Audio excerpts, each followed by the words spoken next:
I think that view maybe is, let's see how it works out. If you're here in person, you'll get the better quality. Okay, so we'll let that do its thing and fine. I will not minimize you. Okay. All right. So, all right. So let's just look at the overall Hyman results. My goal is to get your assignment back to you this week, and then you can use the feedback to help with your next assignment.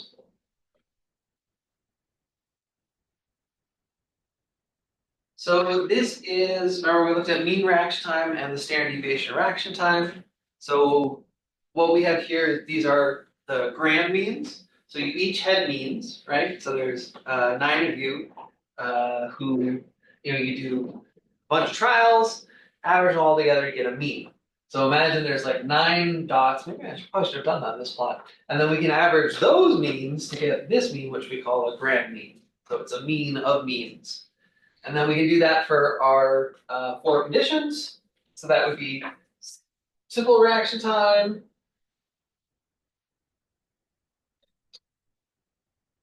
Oh, sorry, what was going on with my log base? I feel, oh, you know what, these numbers are off. That should be 0, 1, 2, and 3. That's my mistake.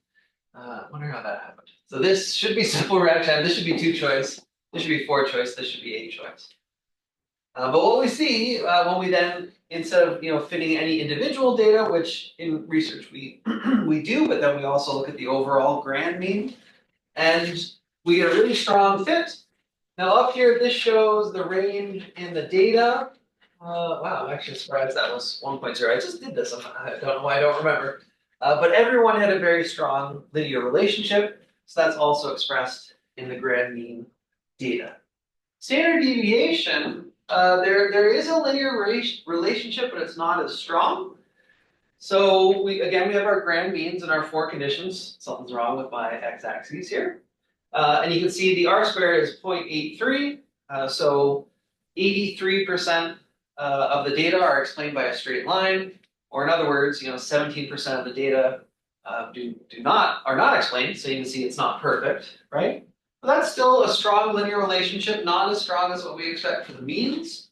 And I actually don't know what the literature says about this. I've read a good number of Higgs studies. I don't think I've ever seen them go into the standard deviation of reaction time. So the Higgs-Hyman law is really about mean reaction time, but standard deviation reaction time is fairly linear. When we look at the range, though, it's definitely not as strong as mean reaction time. One more plot on these data, and we'll actually get to this type of data, I think in our last module. So here I'm just showing means and standard deviations. So you can think about this as, so let's imagine this is, reaction time for 120 trials, right? You do a whole bunch of trials, and we can calculate your mean. I guess it probably wouldn't be 0. In this case, it's centered on 0. But some of your trials would be faster, and some of your trials would be slower. And there's a normal distribution to almost everything in life. Classic example is height. Most people are average height. If there are people that are taller, right, but it's less common. And out here we have NBA athletes, and then down here we have very, very short people. And yes, some people are very, very short, but it's less common. And it's the same with your reaction time. Instead of just plotting the mean and the standard deviation, we can plot the distribution of your reaction times. And we'll actually do this in our last module. So here, these aren't in the range of normal reaction time values. They shouldn't be negative, and they shouldn't just be 2. But just as an example, in these 3 conditions, you can see that the means, which line up with where the peaks are. So here it's -2, here it's 0, and then here it's 2. And then, so that's one part of the distribution. And the other thing is, well, how wide is it? How variable is your reaction time? And green, has the most variability. So the standard deviation is 2. And then the red has the least variability. So the standard deviation here is only 0.5. Now, as we decrease the standard deviation, the peak has to be a lot higher because the area under the curve is always like 100%, if you will. So if this is really spread out, then the peak is going to fall. And here, because it's so narrow, the peak is going to rise. So when you talk about the standard deviation, you can kind of think of how wide it is, but it also relates to how peaky, how high it is as well. So with that introduction, kind of here's the distribution analysis across all participants on the data. And we can see simple reaction time is the easiest, right? So its mean is maybe around a little under 300 here. And so it has the lowest mean, it's the easiest. And we also saw in the previous graph, or two graphs ago, that it has the narrowest standard deviation. So this is way more narrow than blue, right, which is way bigger. Or in other words, it's a lot taller than those distributions. And we can see that, as we go from simple to 2-choice, 4-choice, 8-choice, there's this increase in means. And from two graphs ago, we know it's a logarithmic increase. And the standard deviation is also increasing. It's most obvious from like simple to 8-choice because those are the two extremes. Any questions on the Hick-Hyman data?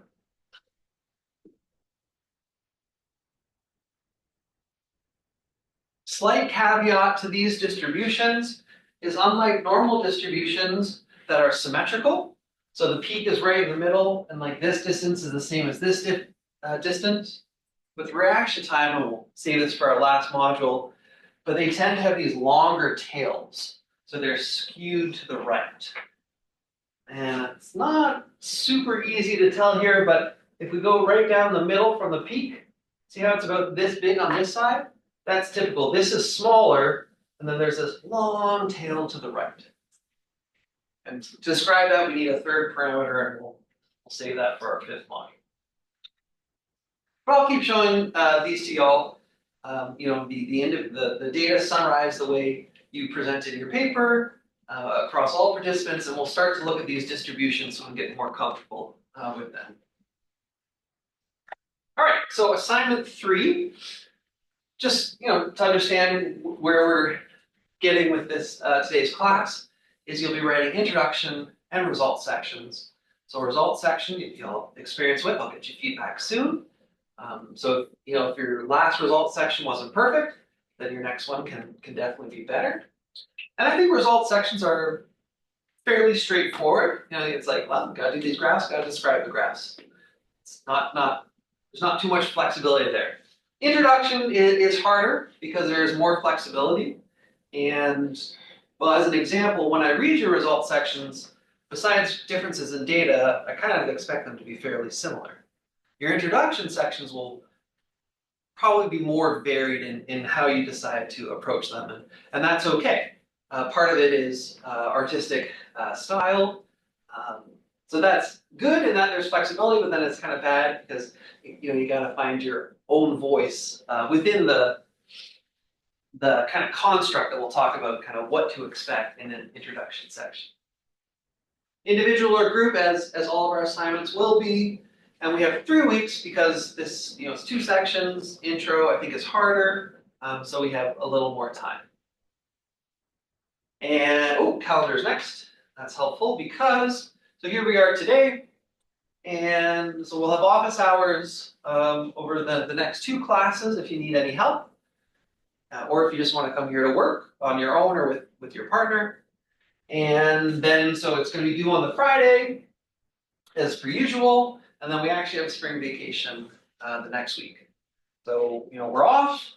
And we'll start our 4th module the Monday after spring break. Schedule questions at this point?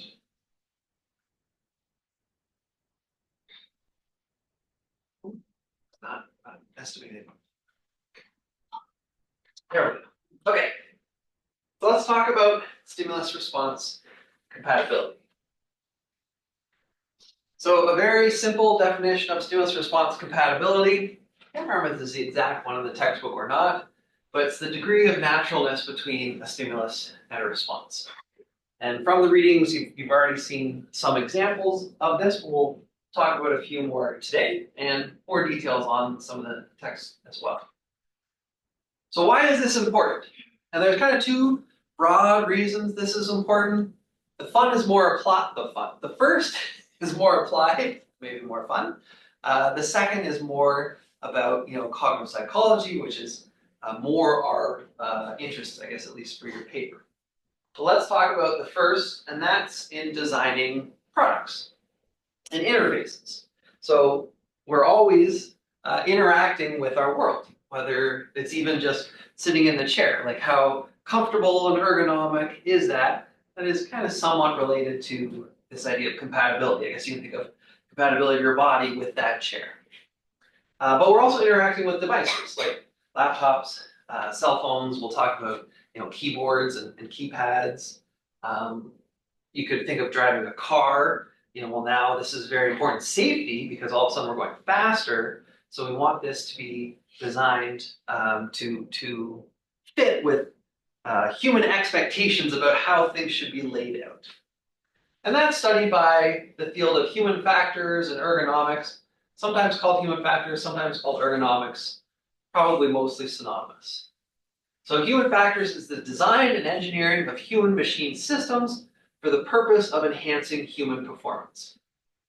And this approach to design started post-World War II, very famous from Paul Fitts, some of his research. He was in the Air Force in World War II, and he felt that there was an unnecessary number of risks and death because the design of bombers and airplanes were very complicated.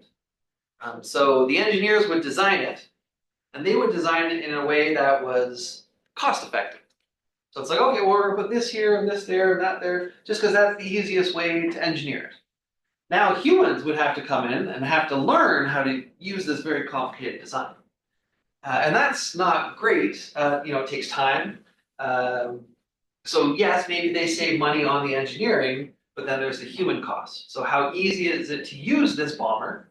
And in a war situation, or any situation where there's stress, fatigue, which could even be driving your own car home after tonight's class, right?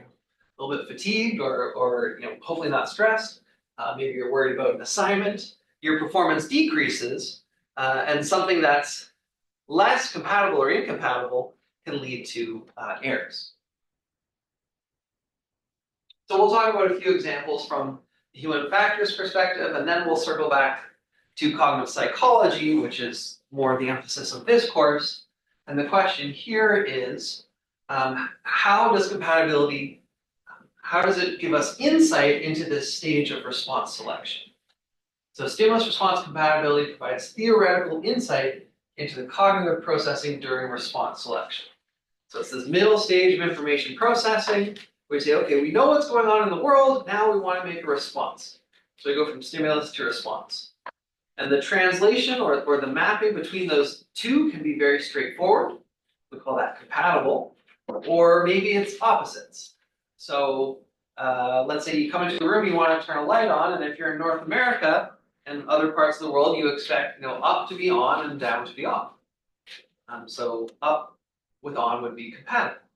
But if you were visiting Germany, in Germany, that's backwards. They're used to up being off and down being on. So they've learned that compatibility. So if we switch countries and try to use the light switches, there's going to be lots of mistakes, which would be mostly just comical and not life-threatening. But if you extend this into aviation safety, design of military vehicles, even automobile design, these aspects can be of critical importance. So there is a department, I guess part of a department at TTU that studies human factors psychology. That's the name of their department. So it's under psychology. Some universities have it under psychology, some have it under engineering. Kind of just depends. I believe it's only a graduate program, so they have a master's and a PhD. But unfortunately, there's no undergrad classes, which I guess is maybe not that relevant to y'all. So if you're very interested in this, you might be able to take an elective over there. Okay, so just some examples from human factors. So when I plug in my thumb drive when I come to class, it's a USB type A, kind of the traditional USB, and it always annoys me that it has to go in, this way and not this way. So USB A is like that, and micro, if you ever use one of those, it's the same way. And that's not as compatible. It's not as intuitive. And they could engineer it so that it is bidirectional. And they thankfully decided to do that with USB Type C and your typical Lightning port, which are, well, we still have A and micro around, but I think the newer ones, it makes sense that they're bidirectional. And is this going to, would it ever be of a critical life saving? Yeah, maybe not, but it's just nice using USB C or the Lightning port so you don't have that issue. Another fun example is the QWERTY keyboard. Your typical keyboard called QWERTY because the top left spells out QWERTY. Too bad. I wish the inventor was named QWERTY, but I think that's just how the keys are arranged. And the weird thing about this keyboard is it's not the most efficient way to arrange the keys. And you would think, well, the keyboard should be the most efficient arrangement. There's still research on this, but one common, more efficient keyboard layout is called Dvorak. The keys do not, this is the opposite, so it doesn't spell Dvorak. It's the inventor's name, last name, I believe, was Dvorak. And you can kind of tell that this should be more efficient because see how they group the vowels together? E, the most common letter in the English language, is right in the home row. So it's very easy to press. I'm a little surprised it's not here because you'd think the index finger would be a little quicker than the middle finger. But the more you can type in the home row, the faster you're going to be. Because here, if I want to press E, well, my finger's got to move up, and that takes time. So this is a less efficient design. These percentages show how much typing there is in the home row. So 70% of typing is in the home row, which is good. Only 32% is in the home row, which is bad. Dvorak, it's also, you do a little more typing with your right hand than your left hand, which is good for 95% of the population that's right-handed. Which again, I'm surprised the vowels aren't on the right side. There are definitely other versions, though, that maybe are even better than Dvorak. I went to Amazon the other day, and I was like, can I buy a Dvorak keyboard? And I typed it in, and it got some hits, but they were actually all QWERTY keyboards. So you can get these, but it's maybe not that straightforward. I should check like a Newegg or a computer kind of company. So why do we have QWERTY? And well, now that we know Dvorak is better, why have we not switched? The argument is, if let's say we decide tomorrow we're switching. Well, you've got lots of devices that aren't Dvorak, so okay, what do we do? Throw them away, do you get a new one? Do you like maybe put a skin over top? Cell phones wouldn't be as bad because they're electronic, right? So I'm assuming on an Android or an iPhone, you could probably say, hey, don't use QWERTY, use Dvorak. It's probably a setting in there. But we'd all be worse, right? At least initially, because we're all used to QWERTY. So we'd have to relearn, forget QWERTY and good at Dvorak. And the idea is the estimated cost of switching is larger than the benefit after we switch. So it's kind of, so we haven't switched yet, which is maybe kind of like why the US still hasn't switched to metric, because it would be very, very confusing. And then yes, things would eventually be better, hopefully, but there's that whole cost to switching. How did we get to QWERTY? QWERTY, you might think, well, that was just our best guess at what was efficient, and that's likely not the case. There's a few versions of the story, but the most common one is that the first type of keyboards were typewriters.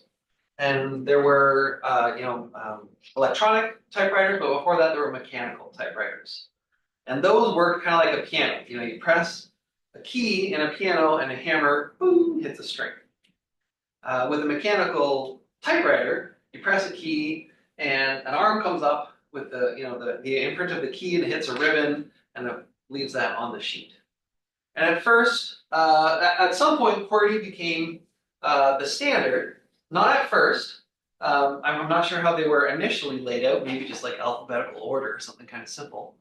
And what they found is as people got used to these, some typists typed all day long, they got really fast. And with a mechanical typewriter, that's a problem because if you press two keys too close to each other, they're trying to hit the same spot and they get jammed.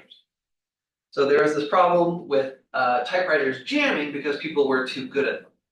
They said, okay, well, can we fix this problem? Well, I'm not sure how we would re-engineer it, but why don't we just put the keys in a really weird layout? And that'll slow people down. And even once they've practiced a lot, they can only be so fast at this weird quirky layout. And that's the story of how we came to QWERTY. And it became, even though it was not the best layout, it just became the standard, and it's still the standard today. Street signs obviously are important, safety-wise. So you're driving typically fast in a large vehicle. Sometimes I like to think of it as a death ball as I'm riding my bike, right? These big metal machines all around me. And we want to avoid these very, very complicated signs because you're going to detect the stimulus, and then you need to pick a response. Oh, do I want to completely turn around? Okay, am I turning hard left or slightly left?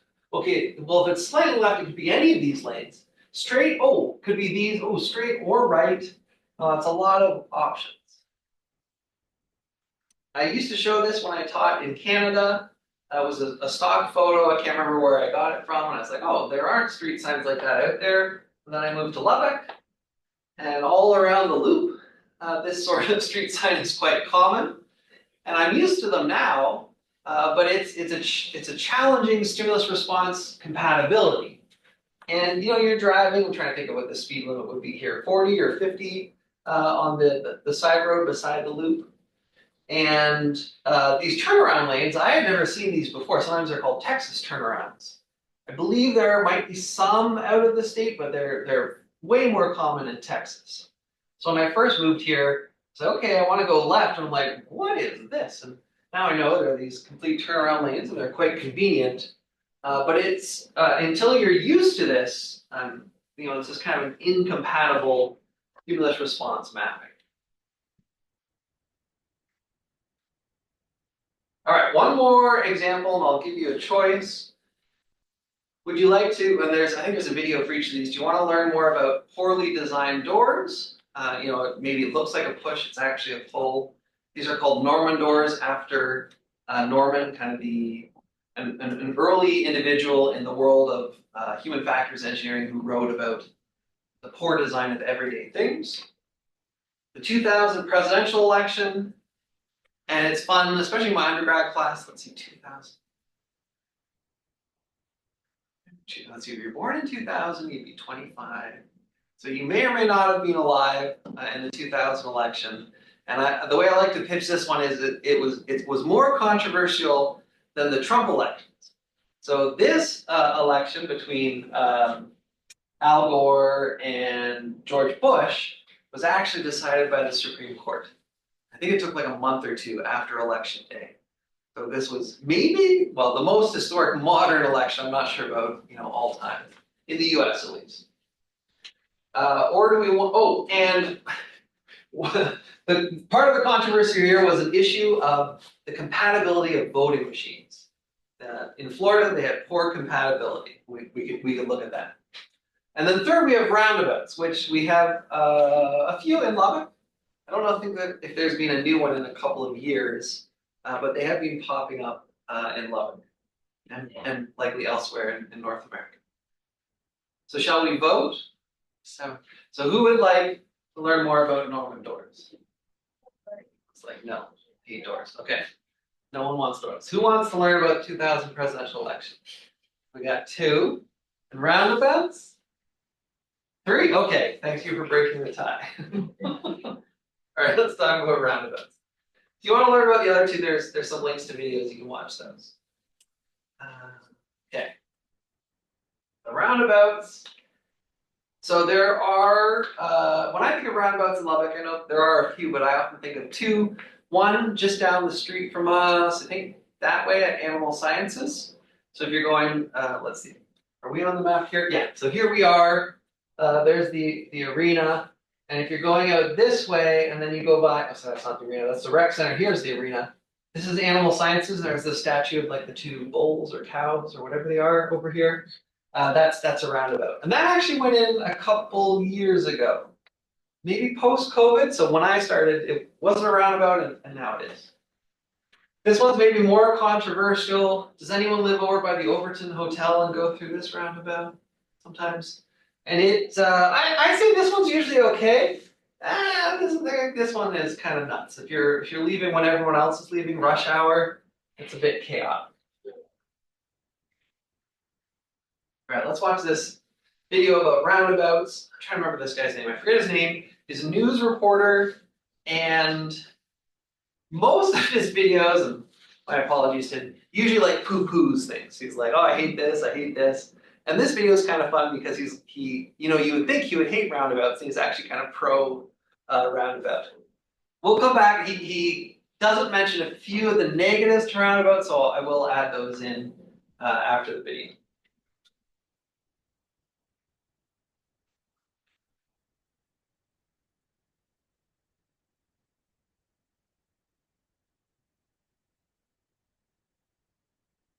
What is this? A traffic circle?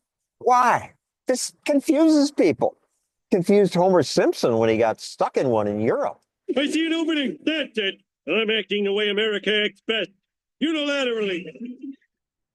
I too assumed roundabouts cause problems, but it turns out that although Britain has lots of them, their overall rate of traffic fatalities is well less than half the US rate. That's from a Freakonomics podcast featuring the town with the most roundabouts in America, Carmel, Indiana.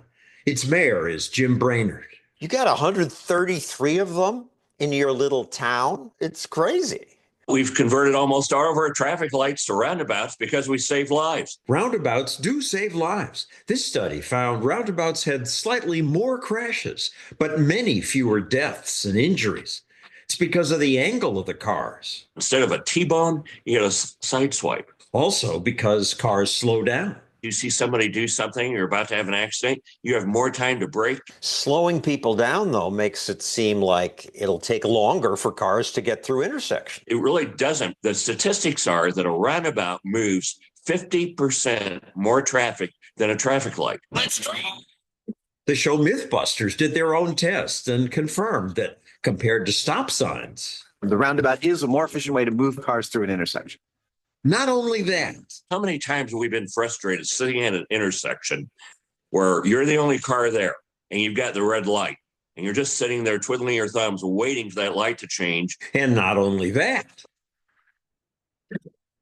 When there are storms, some stoplights stop working. You know, how many times have we driven up to a stoplight after a storm and you see a police officer there directing traffic? Well, you're paying that police officer a lot of money. Sorry about the wait, folks. Here we go. Roundabout, they just keep functioning. That saves so much money. On top of that, they're better for the environment. You never come to a complete stop at the roundabout. Tremendous amounts of fuel are saved. And finally, they just flat out look better than what you have at a traditional traffic signal. This realtor says roundabouts increase property values. It just adds more green space. It's beautiful. Many places put artwork in the middle. So to sum up, it's safer, costs less, and it's better for your community. And yet Americans say, oh, I don't want these things. They're confusing. I'm more likely to have an accident. Well, it takes public education. I guess what we do is just drive around this circle here. It should be the second left. One reason Americans resist is that we've watched movies like this. I know. I can't seem to get over to the left, honey. I'll try next time. Sorry. He's unable to exit all day. It's amazing. Chevy Chase didn't do us any favors. Chevy Chase got stuck in one of Europe's big rotaries.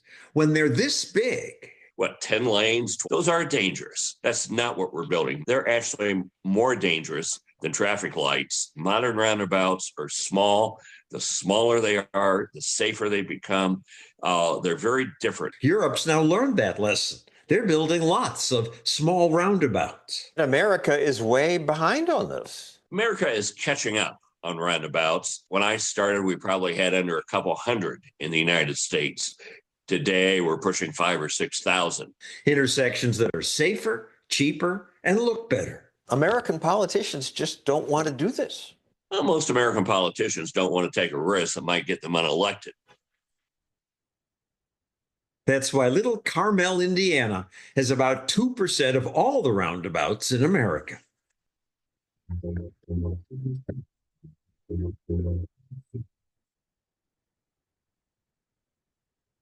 few other things about roundabouts. A negative is in a community like Lubbock. If you're not used to roundabouts, if everything's a normal, four-way lights or stop signs, then you come to a roundabout that is different. So that does present risk. If you're not used to, if you think you're used to typical intersections, so those are compatible, well, then all of a sudden coming to a roundabout is incompatible. So one of the reasons they're not great in Lubbock is because, well, there's not a lot of them and they're newer. But if you're from somewhere where there's lots of roundabouts, or if you get used to roundabouts in Lubbock, then they do become safer. They're not great for pedestrians. So a four-way intersection, if you need to cross both ways, it's a relatively short distance. With a roundabout, it usually is bigger. If you're only crossing one way, it's not as bad, but if you got to get across both ways of a roundabout, it's usually a longer walk for pedestrians. And one thing he mentioned in the video is that it does make a difference how big or how much traffic there is. And roundabouts are really best when there's not a lot of traffic and it's slower, like local roads. And I think down by animal sciences, that's typically the case, except maybe if everyone's leaving class or if there's a football game, then it maybe gets busier. So yes, little roundabouts are the best way to use roundabouts. And the busier it gets, you really don't want them. I mean, you're not going to see them on the freeway, obviously, but over by the Overton, if this starts to be, a main route for people getting through Lubbock to campus, the hospital, wherever they're going, then the roundabout starts to become inefficient. Think about other roundabout trade-offs. Any other questions or observations about roundabouts? It's not what's in my hands.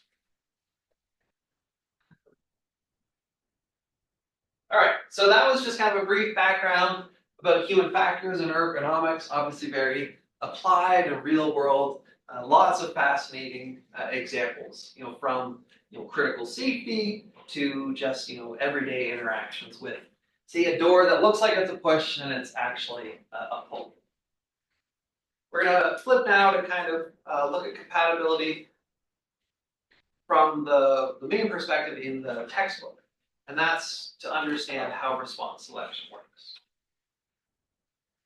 The easiest possible task, I think, to demonstrate compatibility is two-choice reaction time.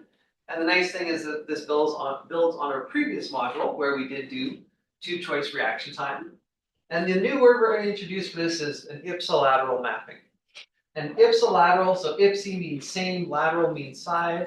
And what we're saying here is that the stimulus and response are on the same side. So a left stimulus, you make a left response, right stimulus, right response. Ipsilateral. We'll also call that compatible because we'll see that it's easier. And it's probably not hard to guess that reaction time here would be quick. And if we ask you to do the opposite mapping, also called contralateral, opposite sides. So now the instructions are, if you see a stimulus on the left, make a right response. So this contralateral mapping, we'll also call it incompatible because reaction time is slower. We'll try that in the experiment, but we'll also see if you can just feel a difference in class in just a moment.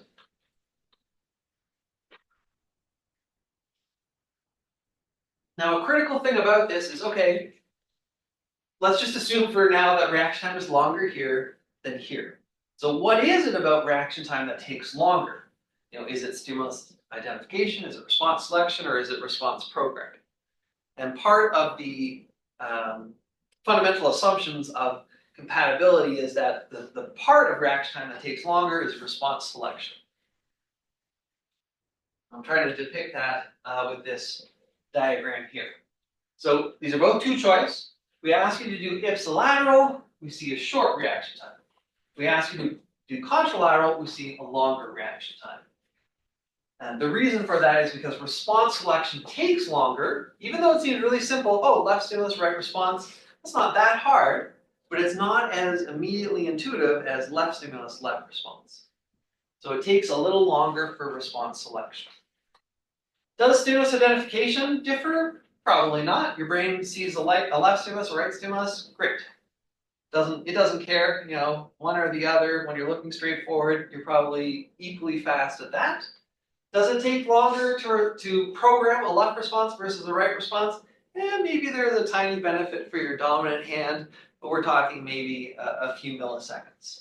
So in both these tasks, stimulus identification and response programming, we're assuming that they're really the same duration. So we're going to be talking about an increase in reaction time, but remember, why does it increase? It's because response selection is longer or shorter, depending on the compatibility of the task. All right, let's try the ipsilateral mapping. So what will happen, I think we'll have about 5 trials where the stimulus either appears on the left or the right. And if it appears on the left, make a left response. If it appears on the right, make a right response. You can respond on your lap or your desk, whatever works. And as we do this, think about how fast you are. Then we'll try the contralateral task. We'll see whether it feels slow. Here we go.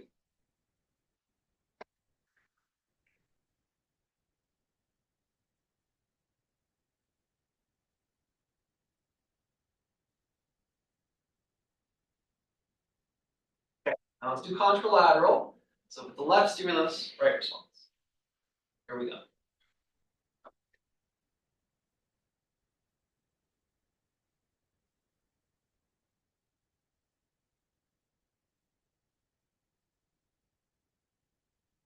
Okay. So did you feel a difference between ipsilateral and contralateral? Yeah. Contralateral feel longer? Usually it's a big enough difference to feel it. This, obviously in class is not the best way to demonstrate reaction time. So we'll also, reproduce this in the lab. And I would be surprised if everyone doesn't show their reaction time is faster on average for ipsilateral than for contralateral. So what do we see when, excuse me, when something is compatible? Well, we see what we just talked about, reaction time is shorter or faster. We also typically see fewer errors. Did anyone make an error on a contralateral trial? In the lab, you might. When we do more trials and you're trying to be quick on everyone, you might see a few more errors in that contralateral task.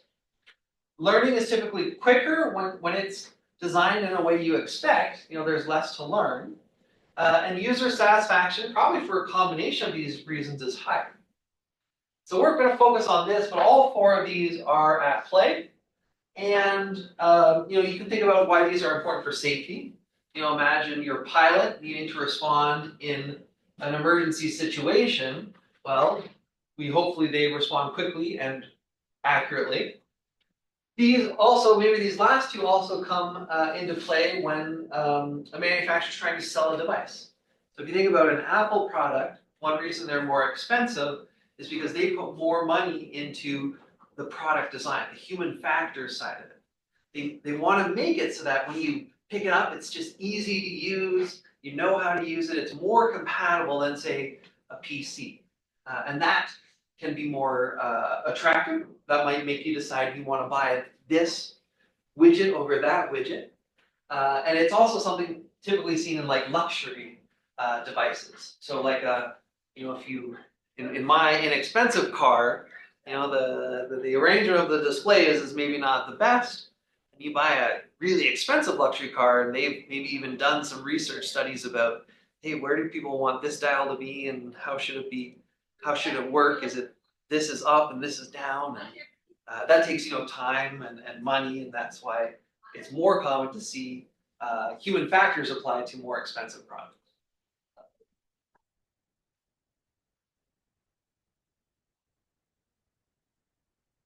So beyond just saying that, response selection is longer, we want to delve a little deeper into it and we're going to use the dual process model. It's going to look a little scary at first, but the good news is, you don't need to memorize all the little stages. You just need to know how to apply it, and I'll show you how we do that.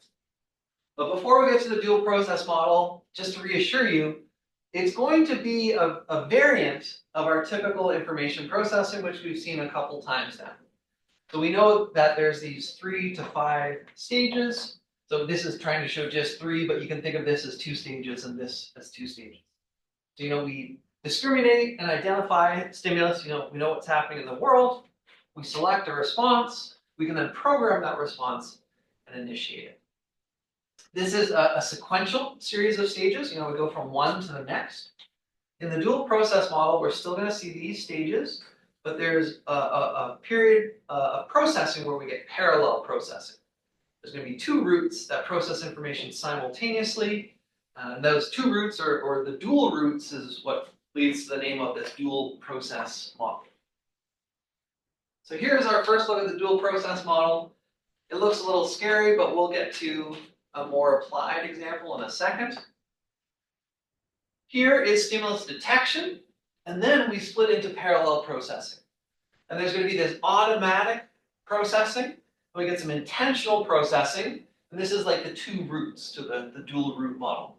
They then meet up and they say, hey, what do you want to do? What do I want to do? And if they both want to do the same thing, we do this. And if they say, we don't agree, then they're going to have to do some extra stages down here. That's the basics. Now let's apply this to the ipsilateral task and then the contralateral task. So on this trial, on this block, you're told ipsilateral. Left, left, right, right. And on this specific trial happens to be a left stimulus. And I've color-coded things. So the purple pathway, the automatic pathway, it wants to make a left response. And the intentional pathway, I guess this more greenish pathway, also wants to make a left response. And we'll see why and how that plays out. Okay, so we start by detecting the stimuli, and our brain says, hey, there's something on the left. Now we're going to do some parallel processing. The automatic process, it knows there's something on the left, and it's just going to do the most obvious, natural, reflexive thing. And if there's something on the left, the most obvious response to do is a left response. So it says, something on the left, I'm going to select a left response. So that's our response selection. And then it actually goes ahead and programs that response. It gets the motor commands ready. It won't send them out yet, but it prepares those motor commands. So that's response programming. It then will meet up and say, hey, what do you want to do, intentional pathway? So the intentional pathway, you can think of it as the smarter pathway. And if it sees something on the left, it says, okay, there's something on the left. What are the instructions? So it thinks about the task. Now the instructions are ipsilateral. So it says, okay, well, if there's something on the left, I should make a left response. So it selects a left response. So they both selected a left response, one because it's automatic, and the other because those are the instructions for the task. But because they both want to do the same thing, we say, okay, well, let's do that then. We're all agreed, go ahead. And the good news is that the automatic pathway already programmed the left response. So all we have to do is go through response initiation. We say, yeah, motor commands, go. So there's not a lot of stages here. You can think of this as time. So we're going to see a short reaction time. Let's look how that plays out if it's a contralateral block. So we're sticking with the left stimulus in this case. It's the contralateral block now. So left stimulus, you should make a right response. So we detect the stimuli, the automatic pathway gets to work, and it says there's something on the left. What's the most automatic thing to do? Left response. So it selects a left response, programs a left response. Same thing it did on the last trial of a previous block. Okay, what about the intentional pathway? So it says there's something on the left. What are the instructions? The instructions are contralateral. So if it's a left response, if the left stimulus, I need to make a right response. So it selects a right response. These pathways come together, and the purple pathway, the automatic pathway, says, I want to do left. The intentional pathway says, I want to do right. Ooh, we got a conflict. I probably should have said not equals then. So they want to do different things. that's a problem. Well, we're going to trust the intentional process because we know that it thought longer and deeper about the task instructions. So if there's a conflict between these, we always trust the intentional process. So, okay, what we really want to do is press right. Well, we've got a problem because automatic pathway, you already programmed left. So we got to get rid of those motor commands. We need to abort the motor commands that would lead to a left response because we don't want to do that. So we get rid of that. Well, now we can program the right response now that we've gotten rid of the old motor command. And once that's programmed, we can then go ahead and initiate it. And compared to when these pathways want to do the same thing, we have two additional stages. Two additional stages takes additional time. So we're going to have a longer reaction time. So if we go back to the first kind of vague version of the model, you can see that when they want to do the same thing, short reaction time. When they want to do different things, we're going to have a longer reaction time. So this is a more detailed explanation of why we see compatibility effects. It's not just that response selection takes longer, it's that there's this conflict between the automatic and intentional processes.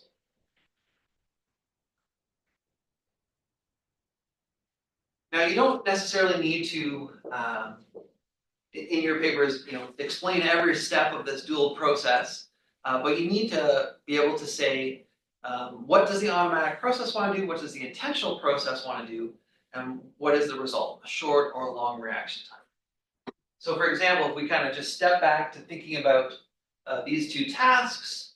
So here at the ipsilateral mapping, if there's a left stimulus, the automatic response wants to make a left response, because that's just straightforward.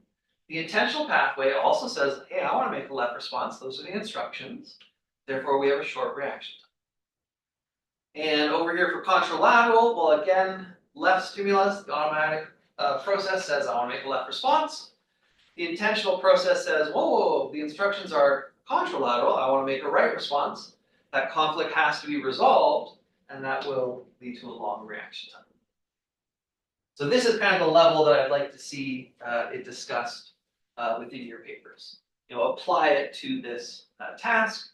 You don't have to worry about drawing the whole model and going through every single little stage. Questions about the dual process model?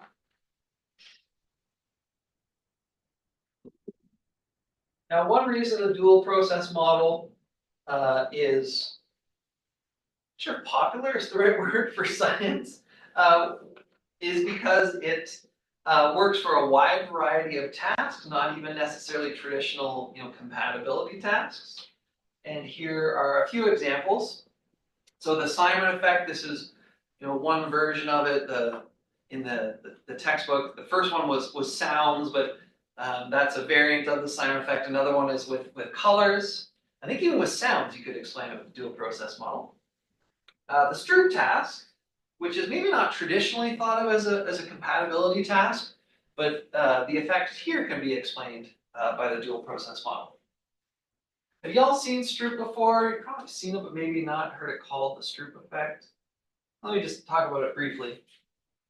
So in this version of the task, so imagine you're given a piece of paper, and that's one way they do this, and there's these X's that are in different colors, and your task is to, as quickly as possible, say the colors.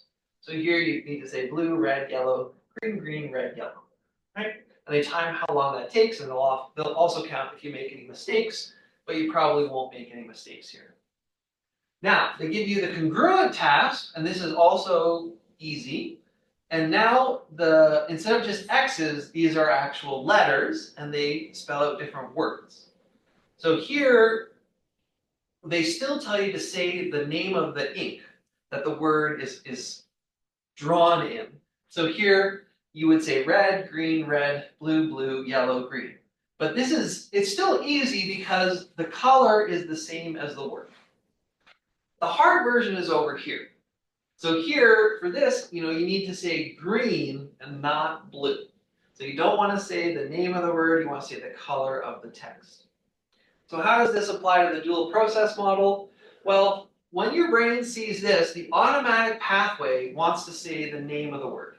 Because we practice reading so much, your brain is like, almost impressed you know how to read, and then when it sees this, I can read, I want to say blue. So the automatic pathway says that's just the most obvious thing. And that's, we don't typically read the ink colors of words, right? We read words. The intentional pathway says, well, hold on, we don't want to read the word, we want to say the color. Here it's green. So we get this conflict. And to stay green, you got to suppress that blue response. And if you don't suppress it enough, you'll make a mistake. But to suppress it and properly say green and not blue, you need those extra steps, and we have a longer reaction. And this one's kind of fun because it's very obvious. Sometimes I do this aloud with my undergrad classes, and they can do these ones super, super quick, and then here it's this very slow and stuttering reading of the words. So let's talk about how you'll test yourself in the lab, and I'll just go over a couple of slides. And I think after that, we may as well visit the lab and just, it's going to be very similar to the last experiment, but we'll visit just to make sure and a nice little change of pace. Okay, so what's our objective? And you can use this for your introduction, saying, what's kind of the purpose. So we're not doing anything crazy novel. We're just trying to replicate the stimulus compatibility effect with ipsilateral and contralateral mappings. So this study is easier than the first one because you only need to do 2 blocks. You'll do an ipsilateral block and a contralateral block. And we're going with kind of the same timing and stimuli as before. The order is counterbalanced. You'll see that on the sign-up sheet, just like last time, beside it, you'll either do ipsilateral then contralateral or contralateral then ipsilateral. Okay, there's 2 blocks, and they both have 8 familiarization trials, same as last time, and then 112 test trials. I think last time the experiment took about 50 minutes. Well, here there's only 2 blocks, so 15, 20 minutes. It'll be a little easier. Half the trials will be, left response, half will be right response. Okay, there's our mappings. Just to depict this, the sequence of the stimuli. So just like before, but it's 2 choice, right? So there's these 2 boxes, and you're going to use the F and the J keys with your index fingers.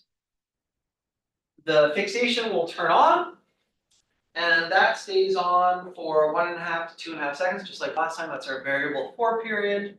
And that the for period ends when one of the buttons illuminates. Could be left or could be right.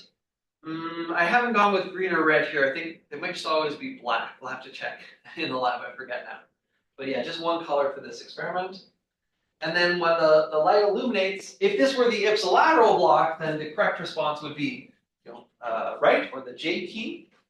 And it will measure the time from the go stimulus to pressing on the button, which we'll call our reaction time.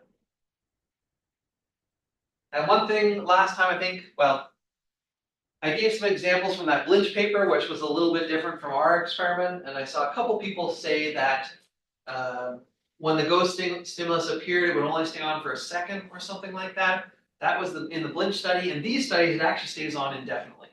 So if you don't make a response, it'll wait 10 minutes or an hour. But hopefully, if you said that, I gave you some feedback in your previous method section. Although I guess we're not going to have a method section this time. So what data are we going to be working with? Similar to last module, it's going to be reaction time mean and reaction time standard deviation. There's going to be more work to get that data out. The program won't tell you. You're going to get the raw data files, and we'll talk about how to process those. And for mean and for standard deviation, you're going to put them into this 2x2 table. We'll try this together. And then from this, you'll make your compatibility plots. One with mean, one with standard deviation. In the results section, there should be 2 figures per participant. So solo assignment, 2 figures, pair assignment, 4 figures. And what I would like to see in one plot is reaction time mean, and then the other reaction time standard deviation. And I'll show you the convention for how we go from this 2x2 table to a line graph. And I guess, you've probably seen that already in the paper, but I'll show you how to do it in Excel. So code for the door, login for the computer, and I guess we can go take a quick visit to the lab now. Feel free to leave any of your stuff, and the last person I would close the door so that it's locked and everything is safe. I guess I'll just let the video keep going. It'll be the boring part of the video.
Okay, let's look at a couple slides here that probably just mirror what we just saw.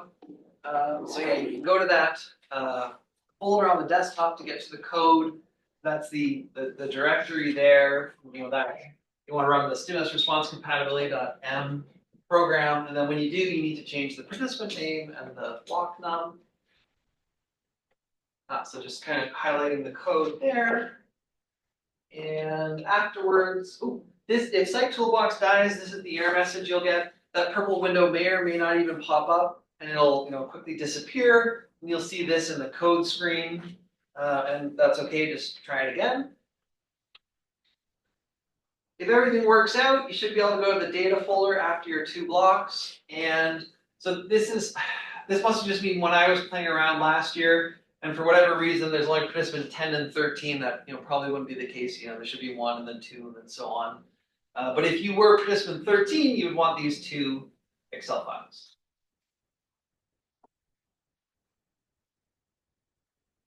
Any questions about the data collection? Well, let's talk about how to process the data.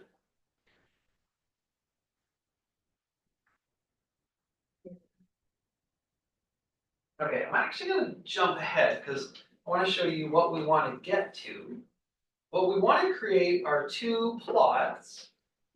Do we have 2? Okay. So it looks like I only have one of the 2 versions. So there'd be a plot like this with reaction time mean, and then there'd be another very similar one with reaction time standard deviation. So it's this, they're line plots, and what I'll do is I'll put some labels on here to make it a little easier to interpret, and maybe even easier than words, we can do little pictures. So this is my data from a couple years ago, and I predict that we'll see a similar result. You might have a quicker reaction time than me.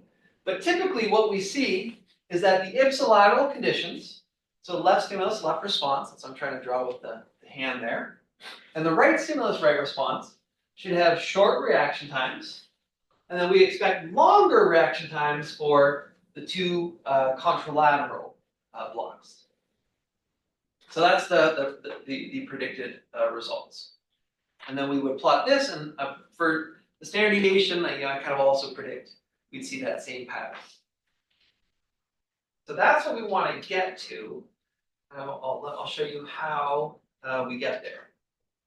So we're going to process the Excel files. We'll do one at a time, and you want to go through these steps. So let's see if I can. I'm going to put this over here. And then, okay, I've got Excel here. It's a little, this is a little small, but I guess we'll run with it. Okay, step 1, import the data into Excel. So if you try to just double click the data, it probably won't open properly. Let me show you what will happen if you don't actually import it. So I've got some data. If I double click this, Excel tries to open it, but it's messed up, right? It's not doing it properly. You might already know the solution here, but instead what you want to do is open Excel and then go into the data tab. It's already suggesting. And you want to say get data. So yeah, we want to open a file, and specifically it's a CSV file. Say great, we want to do that. We'll get the the open the navigation here. So let's see. So my data happens to be on the D drive. There's so many folders. Stop doing this. Okay, on here. All right, so we'll open the ipsilateral block first. You can do them in either order, but might as well start with number 1. So we're going to import it, and you can see it's doing a much better job of putting it into rows and columns. And by default, it should just be fine. So I'm going to say load. I'm going to bring that into Excel. Now, for some reason, The first column will be empty, so we'll just delete that. Okay, so we've got our data. Now what we're looking at here is trial by trial results. So this first row, this is trial 1, this is trial 2, and so on and so forth. Now there's no labels on the top, which is a little annoying. So the next step, which is optional, is you can put on headers. So you can like label all these columns. And if we go down here, these are the names of the columns. And I'm gonna type them in otherwise because this will just look really weird. So this is participant number, and you can see it's always 20 because it's it's just data from participant 20. And oops. Okay, this is the block number.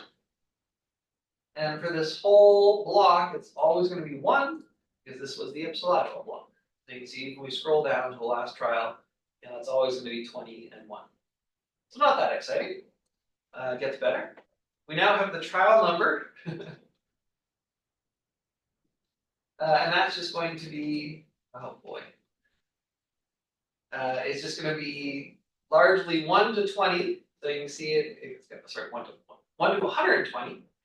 And if you ever have a bad trial, which could be you press the wrong key, your reaction time is too short or too long, it will recycle that trial to the end. So you can see here it actually goes to 121 because I must have had one bad recycled trial. Now the next column is the original trial number. And that will tell us which trial was this recycled from. So if we go down here, we can see this is the second time it's given us trial 94. The first time it was bad, so it's giving it to us one more time. The next column is the 4 period in seconds. 4 period. A lot of these things we're not actually going to need. 4 period we don't really need. One thing you'll note though is this 4 period is off by half a second because of how the experiment works. So the actual 4 period is 1.5 to 2.5 seconds. Here it will only range from 1 to 2. So my apologies for that slight complexity. All right, we now have the stimulus location. We're getting into things that are going to be vital. So the stimulus location 1 means it's on the left, 2 means it was on the right. Then we have the target location. So 1 means you should press the right button, 2 means you should press, 1 means you should press the left, 2 means you should press the right. Because this is the ipsilateral block, these are always going to be the same. So this means right stimulus should be a right response. Left stimulus should make a left response. This next column is which button was actually pressed. Nope, sorry. This is, hey, is it a practice or familiarization trial? Practice trial. And this is a true false. So 1 means yes, it was a practice trial. 0 means false. No, it's a test trial. And what you will see is that the first 8 are those familiarization trials. All right. Now this is this one I jumped to too soon. This is the response location. What did the participant actually press? And here we can tell they pressed the right response because it was a right stimulus. You're supposed to make a right response, and they did make a right response. Then we go to the next trial. Okay, it's a left stimulus. They should make a left response. They did make a left response. Here we have your reaction time in milliseconds. And then this last column is, was it a bad or a recycled trial? And that's also a true false. So I think, what was it, 96? I guess we can find it. There was one trial that was bad. Okay, it was this one. Let's see if we can tell. So on this trial, it's a left stimulus, left response, and I pressed the wrong button. So that's why that trial got recycled to the end of the experiment. Okay, so those are our headers. And those will help make it easier to process the data. But let's go to those steps. Okay. We got headers. Great. We want to delete the practice or familiarization trial. Sorry, I haven't used the same term consistently. Those are warm up, right? So we want to get rid of them. So we know it's the first 8 trials. Go over here, back this, yeah. So we want to get rid of all of these, right? So we can just highlight those rows and say delete. It's best to keep a backup, an unedited backup, and just in case you do something wrong. So do this on a separate save file. All right, we got rid of those. We want to get rid of the recycled tracks because again, those don't count. They made a mistake, something went wrong. We don't want those. You could go through and find them all, and for me, there's only one, so it's not going to be too hard. But if you've got a whole bunch, it's easier to sort the data. So we go to data, say sort. Hey, we want to sort by, and because there's headers, these will be labeled, which is far easier to work with. We're going to sort by recycled trials. Maybe I'll do largest to smallest. Say OK. Now we can see right at the top here will be all the recycled trials. Now for me, there's only one, so either way would be easy. But if you've got 8, then finding them all can be a little annoying. So we're going to delete that. Great, it's gone. Go back here, and we want to now sort the data by stimulus location and target location. So we're gonna just go back to our data here. So we're gonna say sort again. Well, we can delete this because that's not what I want. So we'll add a level. So we're gonna say stimulus location. We also want target location, so we can say add another level. I'll say sort by target location. All right, so I'm gonna say OK, and now, so 1, 1, that's ipsilateral, left, left. So all those trials are now together. Before it was just randomized, right? So now it's gonna be all the 1, 1s, and then eventually we get to all the 2, 2s. So we've grouped our data together, and that will allow us to calculate a mean for left stimulus left response and a mean for right stimulus right response and standard deviation. Let's go back here for a second. Okay, so we've sorted the data. We can now calculate mean reaction time and our standard deviation. All right, so we're over here. So if we look at all the 1, 1 trials. So for a left stimulus left response, it's going to be all the above trials that we want to calculate the average for. And you can do this different ways, but I find it easy just to do it over here. I'm going to say we want an average all of these because these are all 1, 1 trials. We'll just scroll up. Yep, those are all the ones we want. There's our average reaction time. We can do the same to calculate the standard deviation. We just basically want to highlight the same ones. There we go. So that's a left stimulus, left response, reaction time mean, and reaction time standard deviation. We're going to want to do the same thing for the 2, 2s, the right stimulus, right response. Scroll down. Say, hey, give me an average. Oh, let's spell that properly. Average. We don't want to go all the way to the top. We just want to see where 2, 2 ends. So we about halfway. So there. Okay. And then we want to calculate the standard deviation. Same selection. So ending at 2, 2. There we go. So we have half of our data points. Now we want to do the same thing with the contralateral file. And the only real difference there is that instead of 1, 1, and 2, 2, it'll be 1, 2, and 2, 1. Because now it's a left stimulus, it's a right response. It's a right stimulus, it's a left response.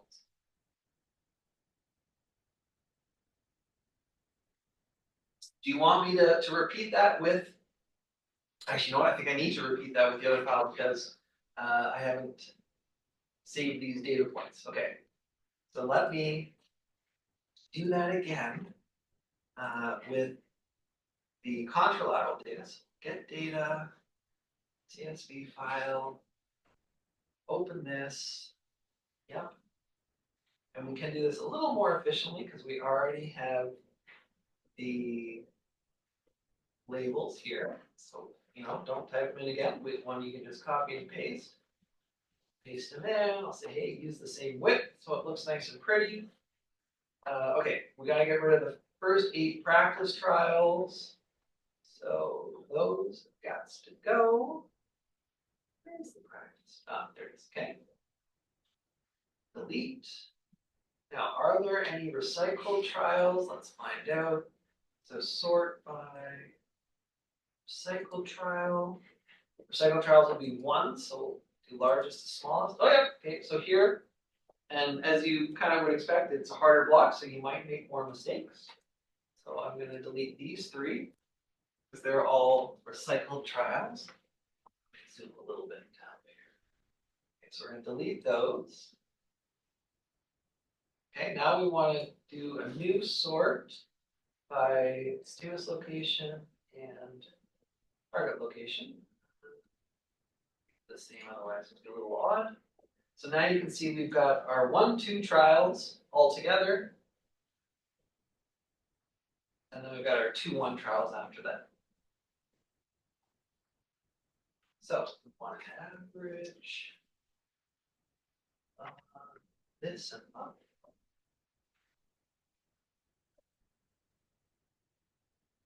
Do a standard deviation. And this is just, this is one way to do it. There are better ways, there are worse ways. If you ever use pivot tables in Excel, that's one like super powerful way. But whatever is intuitive and gets you the right answer is fine.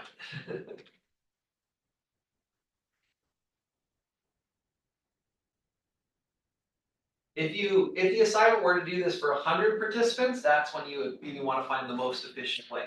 But for just 2 files, not a huge deal. All right, let's save this just in case it runs away.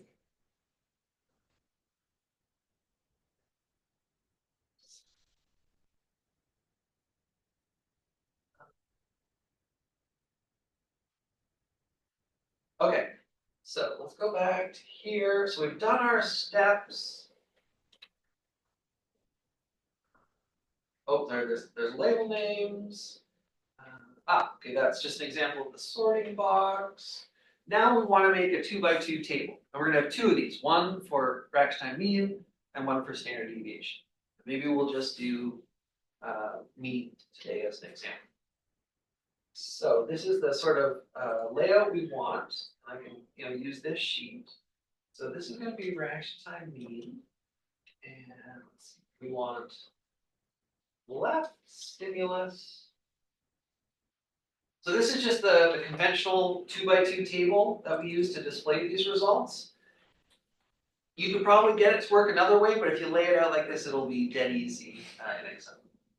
So let's say left response.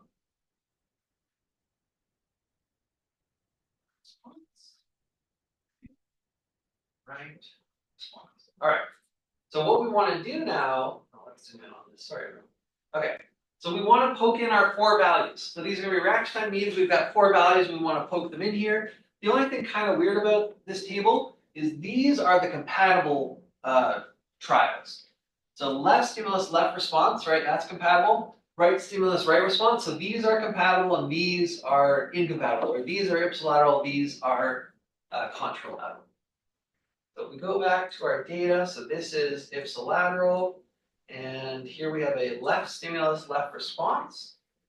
I'm going to copy this into here. Now it's going to say, what the heck are you trying to pull? Formulas and nuts. We don't want a formula, we just want the number in here. So we say, just give us the number. Great. We're going to go back here. Now we've got a right stimulus, right response. That goes here. Again, hey, just use the number. Now we need the 2 contralateral. That's in this sheet. Actually, we can always name them to make it easier to keep track of. Lateral. Okay. Okay, so contralateral. Let's go to this one here first. Okay, so this is a left stimulus, right response. Go over here. It's a left stimulus, right response. So it's got to go in here. Again, hey, just use the number. Then we only have 1 number and 1 spot left. So this is a right stimulus, left response. right stimulus, left response. Okay, that makes sense. Good to double check. Okay. Oh, got our data. We want to plot it. And we want it to look, like this. And this is a line plot. That's the easiest way to get it to look nice and pretty in Excel. I can actually select the whole thing, and it should work. So I want a line plot, and let's see, yeah, maybe with lines and put circles on the means. I mean, this is just a preference of a style preference at this point. That's not what we want. I'm not sure what it's doing there, but yes, let's do this. And we now have a plot. I'll just put it here, and we can now make it a bit prettier. So, chart title doesn't make a lot of sense, but we could say Rex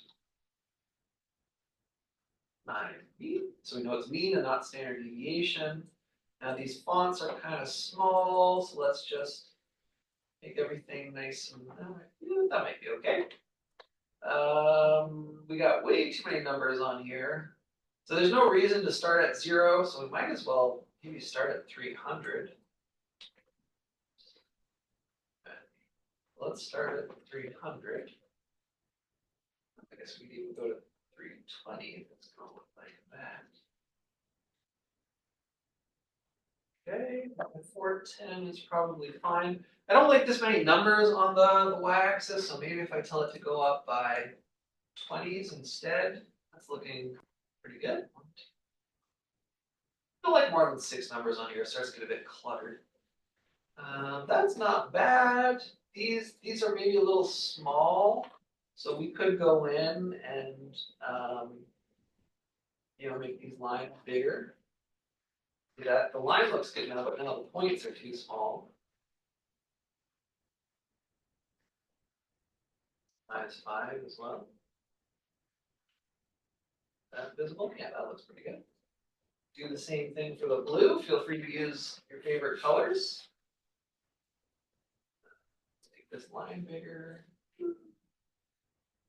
Okay. That's pretty good. So that'll look much better in the manuscript than like the default one that you get. Then you want to do that a second time with now the data with the standard deviation. And the fun thing is, let's say you copy and paste this, you could then go and put in your values here, and it'll just automatically update this graph.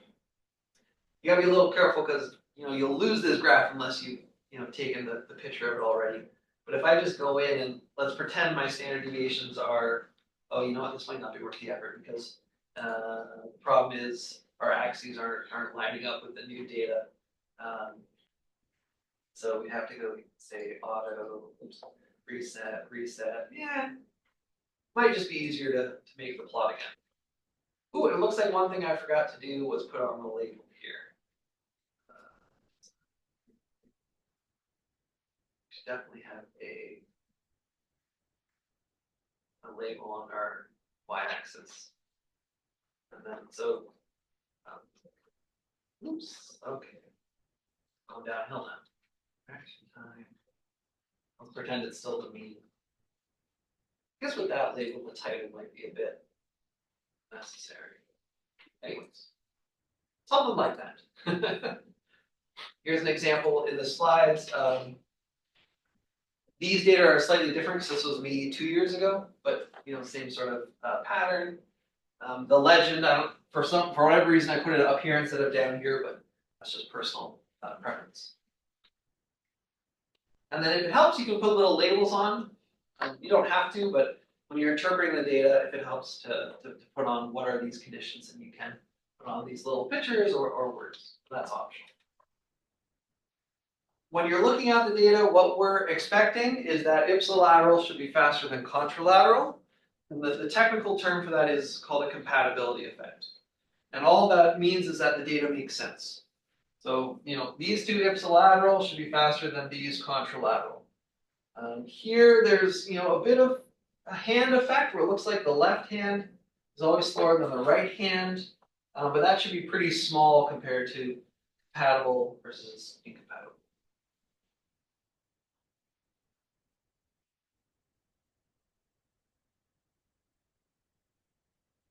Let's talk about the paper. Do we want a little break or should we just keep going? Maybe we'll just keep going.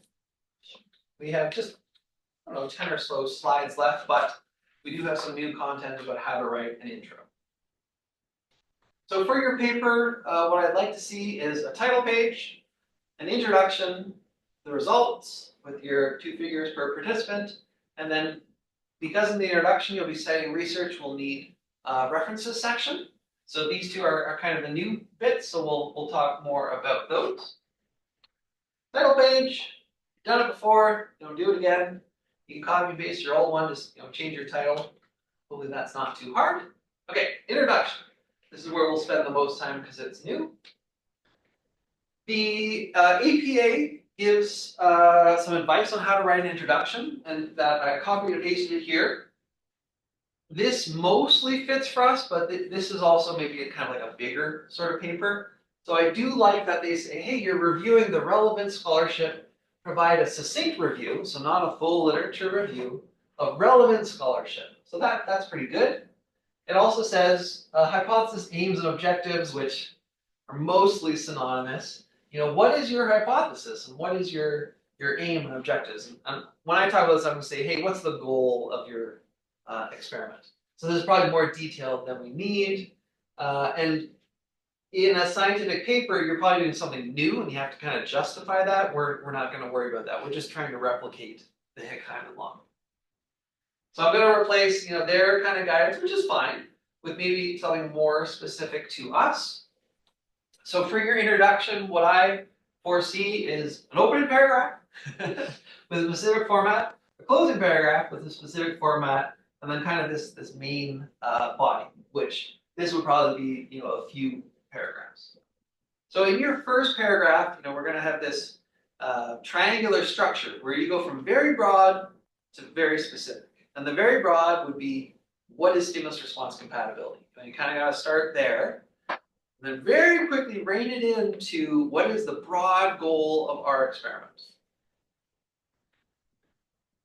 In the body, this is, and some of this is copied from APA, it should be a succinct review of the relevant scholarship. So succinct, not complete. You and I wouldn't want to write a complete review of stimulus response compatibility. That's huge.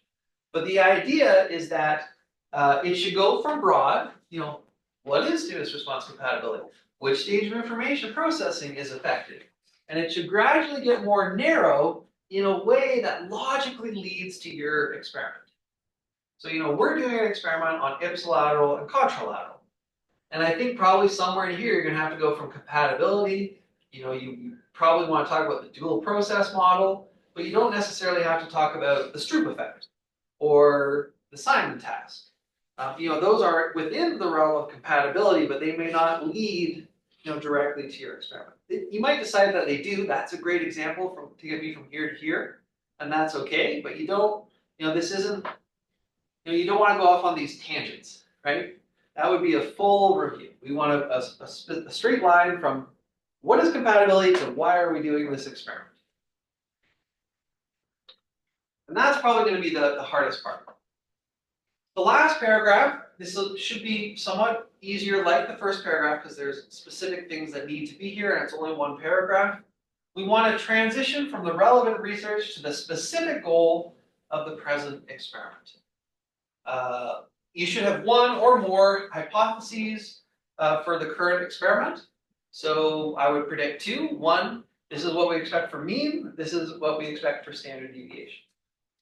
And that should logically follow from the review of the relevant scholarship. So by the time you get to here, and you say, hey, we expect ipsilateral to be faster than contralateral, the reader should be like, that makes sense because you already told me that that's what happens when in these experiments.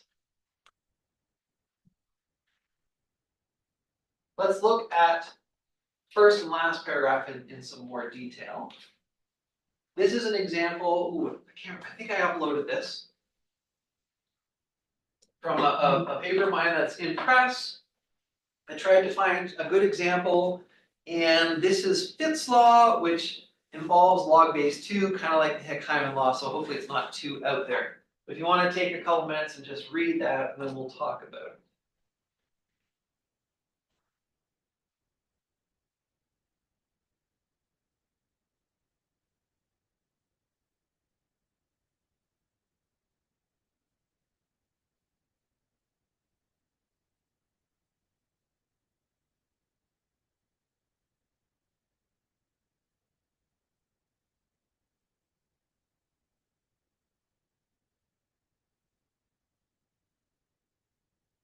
No, sorry, it's not the easiest to read on the screen. Are we okay to talk about it now? So hopefully you kind of see the structure where, you know, we really start with, in this case, you know, what is Fitt's law? That's kind of the, in your paper, it's, you know, what is stimulus response compatibility? And eventually we say, okay, well, hey, there's this, you know, basic discovered by Fitts and Peterson. You know, there's these certain relationships.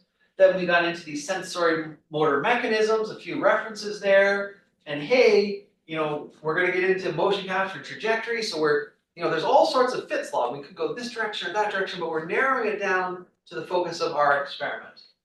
And then we, you know, we finally get to that in the next part here. So in the current study, and this is our broad goal in the current study. You know, our goal was to investigate the transition from ballistic movements to movements with online control. And then this last sentence was maybe not in that structure I gave you, but this is the transition to the next, to the body. And you know, that's optional if you have a transition. Just sometimes it helps the flow. So after that, we're going to get to the body. And if you want to read the body of that paper, I think it's in our blackboard. But if I want to talk about it in general, so the introduction mentioned kind of 3 sets of paper, of sources. And there was like, you know, a couple sentences for this one, for that one, and for that one, but it's all very short, right? Because we're rapidly narrowing in on our focus. In the body, I go back and I spend like a couple paragraphs on this, a couple paragraphs on this, and a couple of paragraphs on this. So that very brief, you know, broad to specific in your introduction can then be explained in more length in the body. So these, I'm kind of calling these the main sources for the broad to narrow in this study. And the body will elaborate on those main sources. So I don't have to just talk about Fitt's law in 2 sentences. I can give you a whole page if needed on Fitt's law. There are some supporting sources. So, you know, I'm going to refer to maybe more than these in my body, but these are the main ones, and there'll be some other supporting ones, and these ones might have, you know, a few sentences up to a paragraph, but, you know, the majority of the time it's really going to be talking about these main sources. For each main source, typically, you would say, what was the experiment? You know, what did they do? What were the results? You don't have to go into all their results, but you know, ones that are important for your experiment. And then how do these results relate to either the next experiment you're going to talk about? So if we're going to go from here to here, you want to say, well, why are we going from this one to this one? Or you know, how do these results relate to your experiment? So if you're talking about an experiment with ipsilateral and contralateral, they show ipsilateral, contralateral is faster. You know, make it a logical progression. Hey, this is what they did. You know, hey, we're doing the same thing, or you know, some sort of connection like that.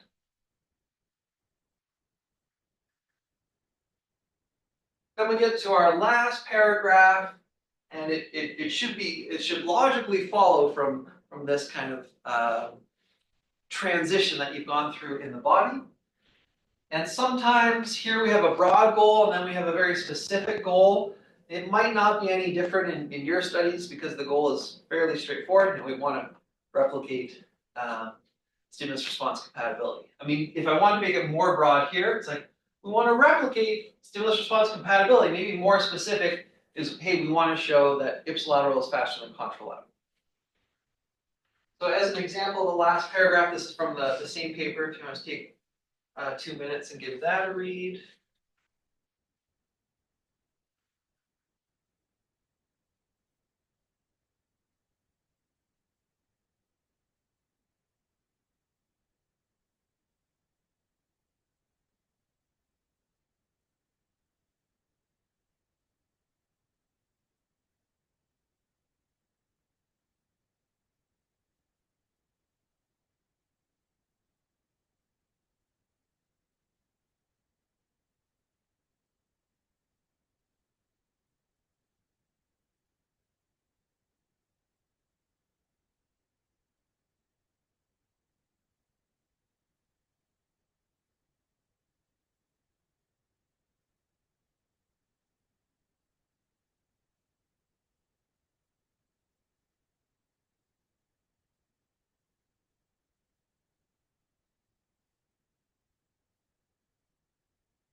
Now, this is where it's a little bigger than what I would expect in your experiment, but so we do start with a specific goal, and it is a little more specific than the one that was in the intro paragraph. Now, this part here is not really relevant to your experiment. When you do a study, you always kind of justify what's new, what's unique, why is this important, why are you going to publish it, please, paper, so I can be a successful scientist. So we don't really need to do this, but here I'm just reiterating why this is important, not necessary in your paper. And then this is a bit overkill as well. So this experiment was kind of complicated, and we had a lot of hypotheses. So here they all are, but in yours, I basically expect 2. You know, what do you predict for reaction time mean? What do you predict for reaction time standard deviation? And it probably won't take, that many sentences. Maybe just 2 sentences, maybe 4. Any questions about the introduction? So a couple more slides. One new thing still in the references. Okay, results. We just did these. I'll get you feedback on yours soon. But basically plot those 2 graphs and then explain patterns to your data. Not too hard, I hope. Just a reminder that there's specific formatting for figures and tables. Both figures and tables have figure, the number of the figure. Obviously, the first figure is figure 1. The title is in title case, so most words are capitalized and italicized. Just that's how APA works. Then you have your figure. If it needs a note, that can go underneath. You probably don't need a note, but if you want to add one, you can do it here. Describing what's happening in the figure would probably not be in the note. That's just in the normal text. Tables start the same, table in bold with the number, title case. And then one thing about the tables, which you may have noticed, is that in Excel, if I make a figure, it outlines everything, right? APA tables are unique and they have a certain look to them because there's no vertical lines. So you can tell Word when you make a table, no vertical lines. And the other thing is it will have a line here separating, the title from the header. There'll be a line at the bottom of the header, where all the labels are. And then you'll have one at the very bottom. That's typically what one of your tables will look like. Here they've added in these extra ones because they have these like total columns. So you may or may not have a table. You don't have to, that 2x2 table, you don't have to plot it because a figure probably makes more sense. But I just wanted to mention APA tables are a little different. There's no vertical lines and there's, I guess, minimal horizontal lines. References. Okay, so as you cite research, you need to reference it as per APA standards, and what you will have, your last page or pages are your references. So it begins on a new page, and to do that in Word, you don't have to press enter until you get to a new page. You can say insert page break, and that's handy because when I go in and add comments, if I change how many enters there are, it may or may not be on a new page, but if you say insert new page, it will always jump to a new page. So the references, they have a certain look and feel. We'll talk about this in a moment. But one thing is they do have this hanging indent. You can, tell Word to do that. The hanging indent is 1/2 inch. And if you happen, like my Word, to be in metric, then it's 1.27 centimeters. Now, to get the proper formatting, because there's all rules about, what is italicized and how do you do the names, rather than looking up the APA guide, which is available online, the easiest thing to do is to either use PubMed or Google Scholar. And I'm sure other engines will do this as well, but here are, I guess, the ones I use. So let's say I want to cite this paper. So I search for it. I can search the title, the author, any way works. And once I find it, I can click on the Cite button. This is I'm not sure when they started, but when I started graduate school, this didn't exist. So it's great to have this. So you click on Cite, this box pops up, and the only thing you might have to change is down here the format. So there's several formats. We want APA. Probably the first time you do this, it'll change it, and then just by default it will be APA after that. And you can just copy and paste. You can click the copy button, and it will be in the proper format. I guess the only thing is there's no hanging indent, so in Word you'll have to make sure that if it goes past one line, there's that hanging indent. Google Scholar will do this. I slightly prefer PubMed because, and I'm sure Google Scholar will add this soon, but it also has the DOI, the link to get to this. You don't have to do DOIs in your student papers, but if you use Google Scholar, so again, I search the article, I find it here, click Cite, similar procedure. It's going to pop up with this sort of window, and it shows you the formats, and then we can just click on, well, you can copy and paste the APA text. But yeah, I don't know why, but it hasn't gotten up to speed with those DOIs. You can use either. And even when I submit articles to journals, I try to include the DOIs, but I think if I don't, it automatically throws them in anyway, so not a big deal. Any questions about references or anything in the manuscript?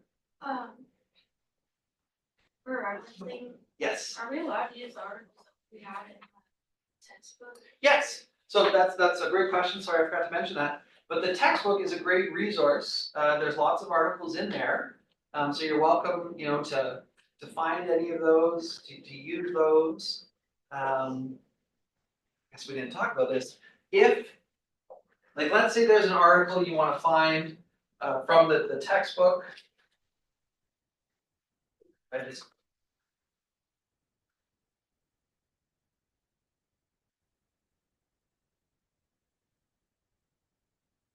Let's see if I can find one quickly here. I guess what I should probably, well, I guess here you only have the author's name, so maybe I need to send the reference section. But here's I'm just pulling out one, so it's Kornblum, Hasbrock, and Osman. Thankfully, fairly unique names. So let's say I want to get that article. Let's use PubMed maybe. So I'm gonna type in those names. And I mean, you could search this on Google. Whatever you want really should work. This one's convenient because these are such weird names. There's probably only one article by them in 1990. Let's see. Okay. Now that's interesting. Did you mean? Well, probably. Kornblum, Hasbrook. No, that's a different order. Where's that? Kornblum? Okay, it's probably this one. All right, so let's say I want this article. It might actually have a link to it here. Okay, so no, it's just showing us the basic thing. You got a couple options. So, if you want to get this article, we can go to the library, the TTU library. And if you're doing this on campus, it'll automatically know you have permission. If you do it at home, it might want you to log in with your, your R number and such. So let's see. Okay, this is published in Psychological Review. So we want to pull up that journal. So we want electronic journal so that we don't have to go to the library and find this. And it was Psychological Review. Okay, Psychological Review, online access. Well, we could go to the library, but this is going to be a lot easier. Okay, so once, I thought it would be fine because I'm on campus, but it's going to log in as me, so it knows I have permission.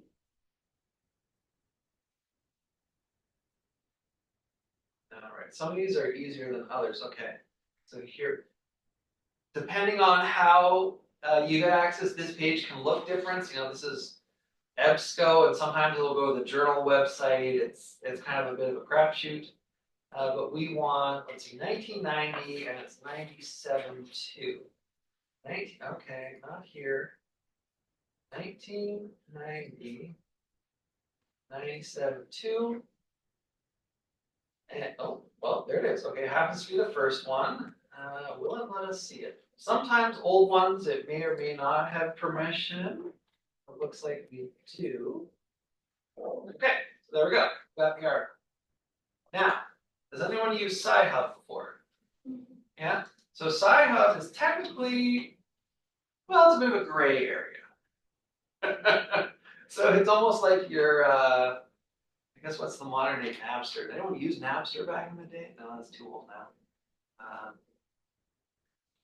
File sharing, torrents. This is the research equivalent.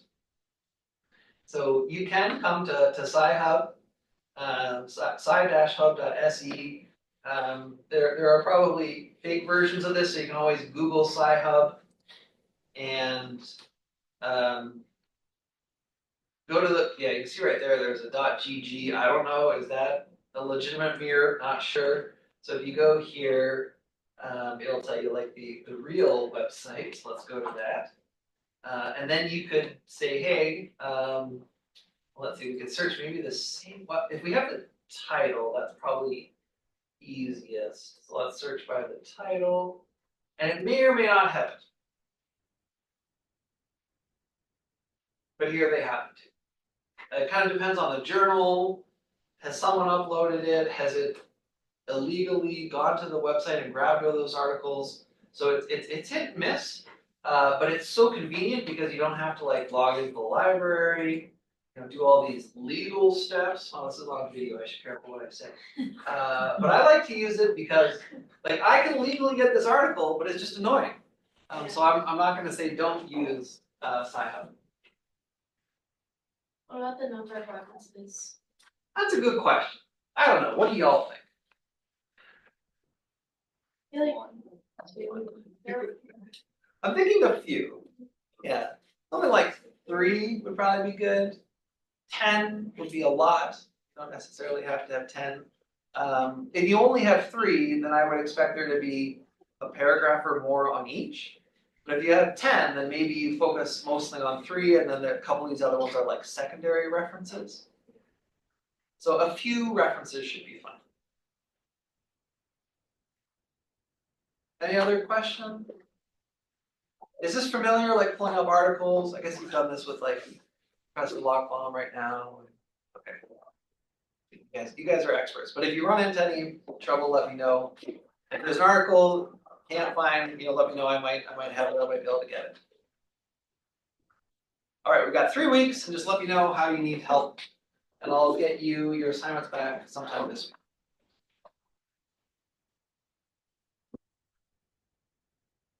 As long as this video works out, I'll put a link up on Blackboard too.